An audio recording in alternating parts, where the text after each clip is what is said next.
Hi guys, welcome to my video. So in this video, I will answer 5 questions. The first question is, what type of sport do people often play in my country? I think it depends. Depends on the generation. In terms of young generation, they have tendency to play many popular sports such as football or volleyball or badminton because this sport can like this sport can be played in many places, in maybe in schoolyard or in field or in house yard, and they can play with many of their friends. And one more thing is that for example, football, it's very popular, yeah, and it have many soccer field around for example, in my local area, there are about four soccer field, and every day there are many players come to here to play football, to celebrate uh, a tournament, yeah. And however, for old generation, old generation, they have tendency to do hiking more, and do hiking or aerobics more, because they seem like this sport can prevent their health from illnesses or diseases, and it doesn't cause any injury like football or volleyball. So yeah, so finally it depends on the generation, and we can have the results for the tire sport people popular in my country. Why do TV channels tend to broadcast sports shows for men more than women's sports shows? I think there are many reasons for the phenomenon. First is uh, first is men more involved in competitive and high performance sports. And second is men's sports matches are more exciting and dramatic than women's. So this attracts more numbers of viewers, more number of spectators. I see many my friends when they watch men's football, they scream so much, and they often want their team to be the winner.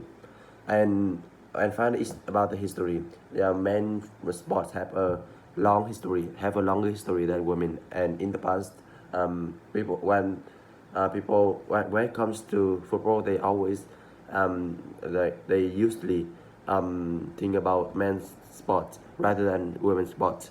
Women's sports, for example, World Cup men or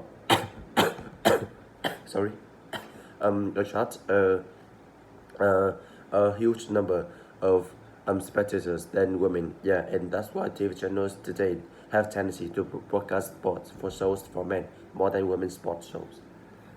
In the future, what type of sport will be popular? I think it will be extreme sports. Yeah, because as I can see that many plays in and many plays at the moment they don't have an ideal place for to take place that this kind of sport, and in the future, with the development, the appearance of many company, many organizations, they will have tendency to take place more uh, to take place more extreme sports in many many rural area, or many areas that don't have any place for extreme sports. For example, play bungee jumping. Yeah, bungee jumping need a place that is very high, like high-rise building or mountain. So in the future, many companies or organizations can build more buildings, or more central on the mountain to take place this kind of sport, and it will be popular for people, and have people to get a nearer approach to this kind of sport. What benefits do competitive sport have for the people taking part? What are the drawbacks? So about competitive sport, there are many benefits.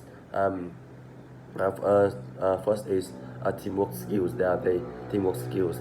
So when they play competitive sport, they will they will understand their the,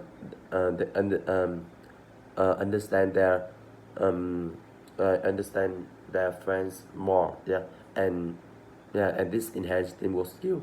And secondly is about the physical and mental health. Yeah, it have help us so much when we play competitive sports in maybe maybe with a low intensity, but it have us to strengthen our physical and mental health after many stress in our school or in our work. And liver and one more thing is liver up the concentration, and we study or we work, we will feel more active and have more energy to finish our deadlines. And finally, it's about discipline.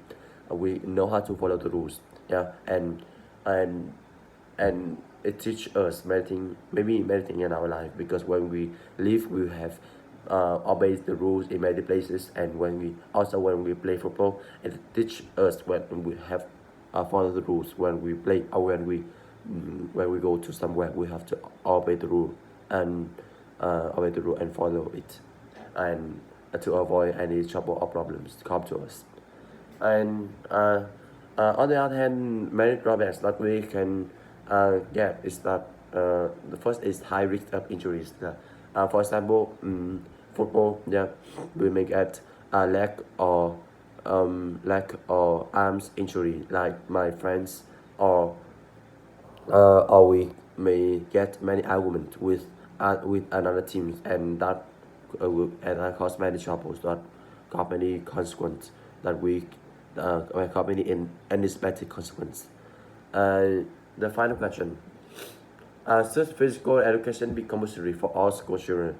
I think yes, because firstly, because that teach them how to follow the rules, like while they go to somewhere, where they play something, they always have to follow and obey the rule in that place. So when they play football, when they play sport, when they have physical education, they will know how to follow the rules and have become a better become better. It teaches them so much. And secondly, it could be the enhance their a bit increase their concentration and have them study other subjects better. They could feel more active to active and have more spirit to finish their deadlines. And that is prevent them from being inactive and screen time. With the development in society, many children today have tendency to watch have tendency to have more screen time, and this is not good for their eyes and not good for their health. So physical education should be compulsory for this reason. And finally, it will improve both physical and mental health, for them to learn better, study better, and to have a longer life expectancy. And that's all the curiosity.